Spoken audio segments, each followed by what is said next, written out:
Hi, this is Joyce Porcadilla Rubia from the Gerald Baptist Bible College in Davao City, Philippines. One of the many things that we are most grateful for is to have partners like you in this ministry. We thank the Gerald Baptist International Missions and its program Mission One that has allowed us to experience life here in the Philippines and abroad. Just this past October 2019, it was a Saturday night. My colleagues and I were at the night market of Davao City showing our American guests around who were here for the first time. We let them try the different Filipino delicacies from fruits, desserts, main dishes, drinks, appetizers, and all that we thought were uniquely Filipino. Our American friends were willing to try the different foods. Their curiosity, as well as their adventurous spirit, made them brave enough to conquer the challenge. Amazingly, they succeeded. There were some foods that they thought were delicious, and there were some that they just didn't care for. As they said, it's not weird, it's just different. When we go on mission trips, we get to experience different things. At the back of our minds, we may think that some of the things we encounter, things we look at, taste, feel, smell, and see are weird. But they're not. They are just different because we are not just used to it. When we go on mission trips, we get to experience life that is different from what we are used to. We get to experience a different culture and get the opportunity to broaden our horizon and learn more and get to understand the uniqueness of God's creation in human race. Our worldview changes, and we learn to appreciate things and people around us that we used to take for granted. If you go on a mission trip, most people expect to be a blessing to those they would minister to. But more often than not, as what we've experienced, at the end of every trip, the goers are equally blessed by the lives of the receivers. We see lives transformed and hearts changed by and through the grace of God. Here at GBBC, we are blessed to have been given the opportunity to be goers and receivers. This has been made possible through GBIM's Mission One program. Both experiences have been very rewarding and life-changing. Going on an international mission trip for me is about faith and obedience. Faith because it's always a choice to go or not. I've been to India mission trip 3 times, and every time I choose to go, I experience an increasing level of my faith on Him. It is also faith stretching, knowing that crossing another culture is not that easy.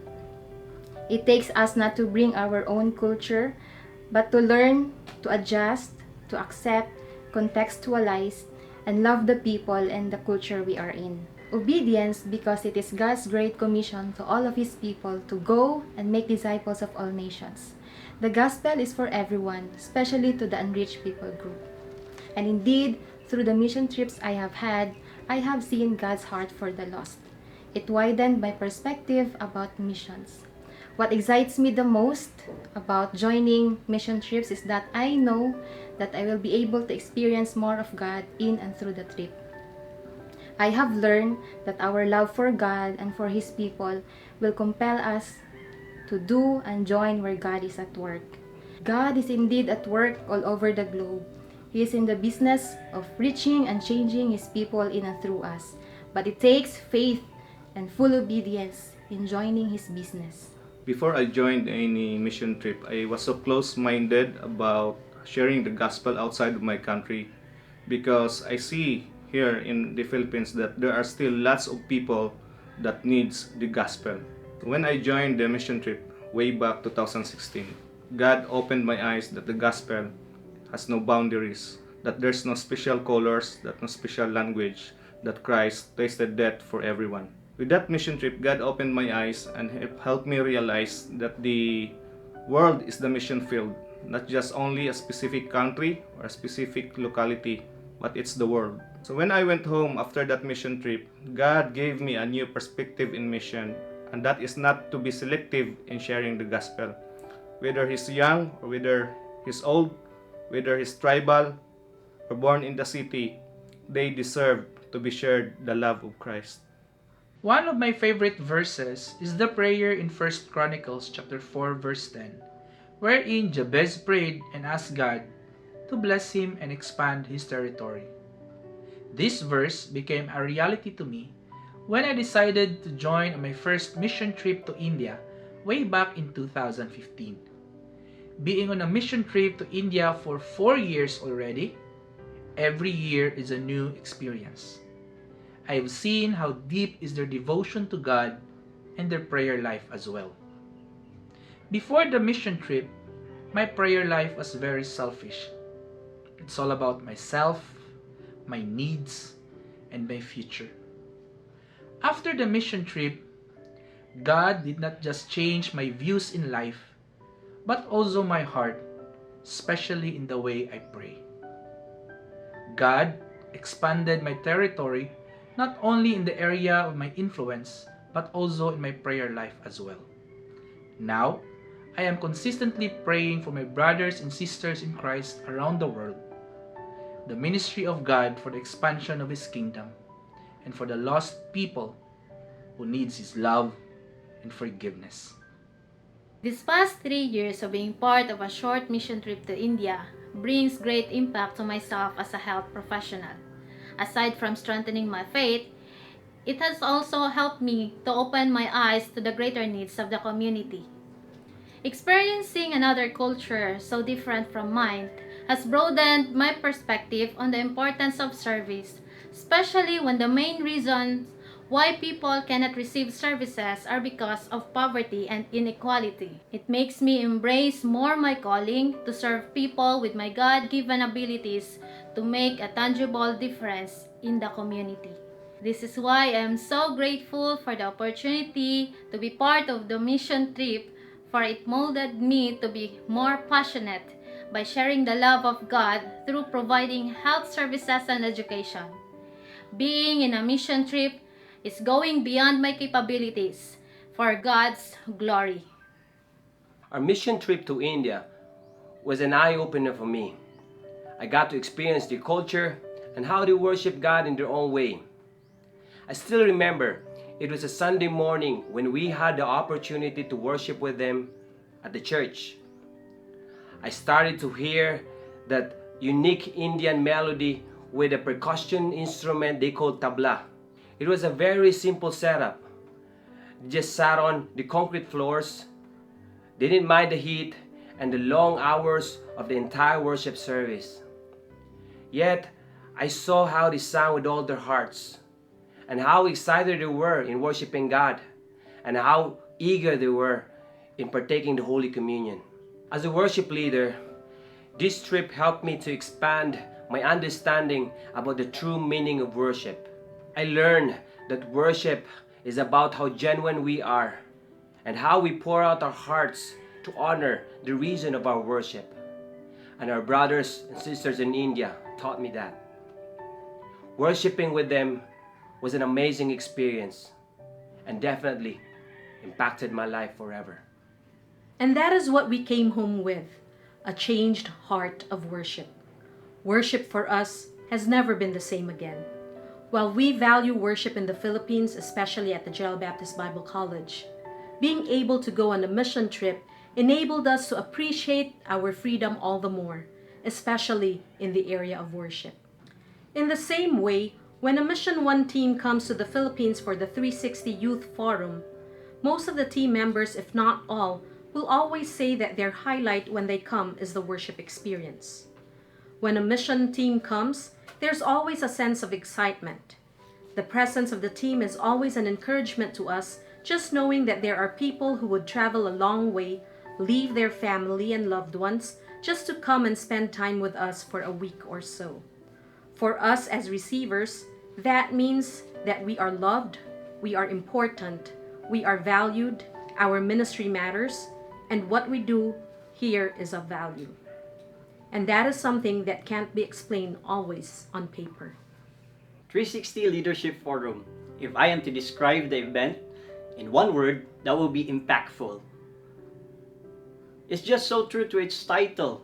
It changes my perspective in leadership. It changes my outlook in life. It changes me as a whole 360 degrees. Aside from the exciting events and the wonderful activities, I found the event as a treasure trove of Sunday school materials. Because it has impacted me so much, I actually want to teach everything I learned to our church, hoping that you will also share it to others.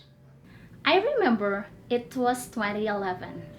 I was a junior here at GBBC when the very first 360 Youth Leadership Forum was held. I was amazed because it was my first time to see and to be around a group of Americans.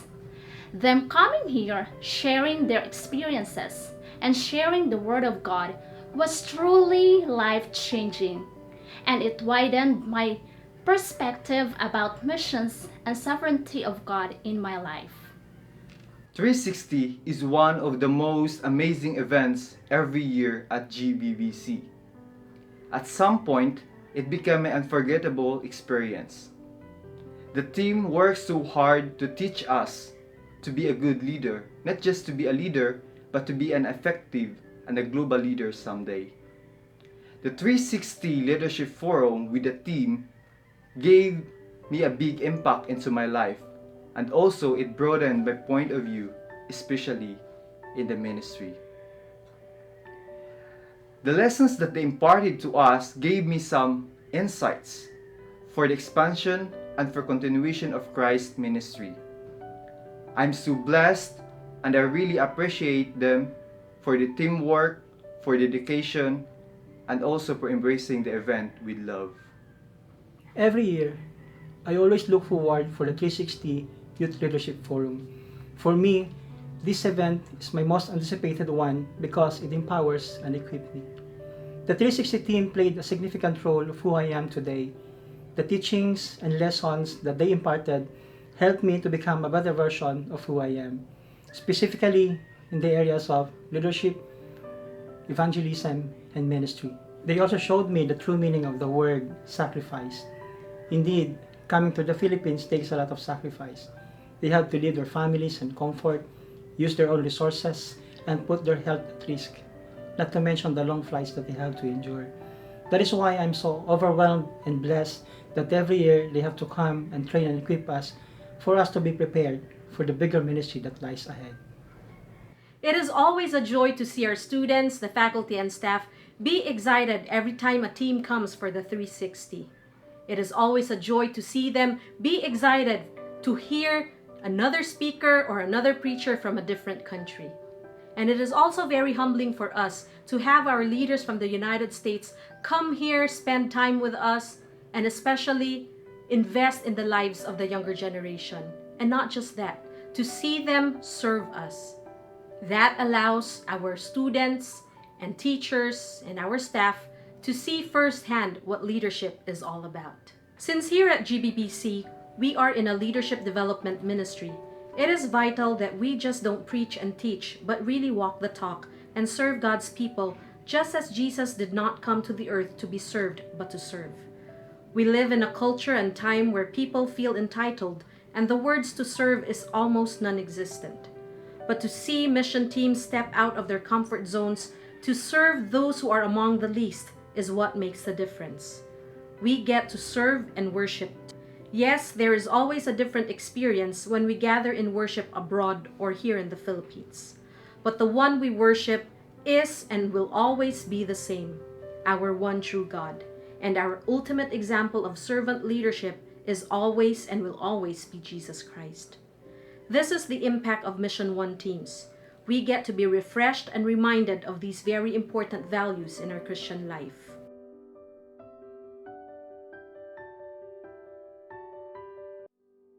When teams come, they get to see and experience the ministry here. They get to believe in the cause of what's being done here. Then they become our partners. They become our supporters. They become our advocates, the kind of advocates who will stand in the gap for us. And I believe for Mission One, that is the desired result. When God gives us opportunities like this for us to be able to become a blessing to others, He blesses us as well. He transforms us.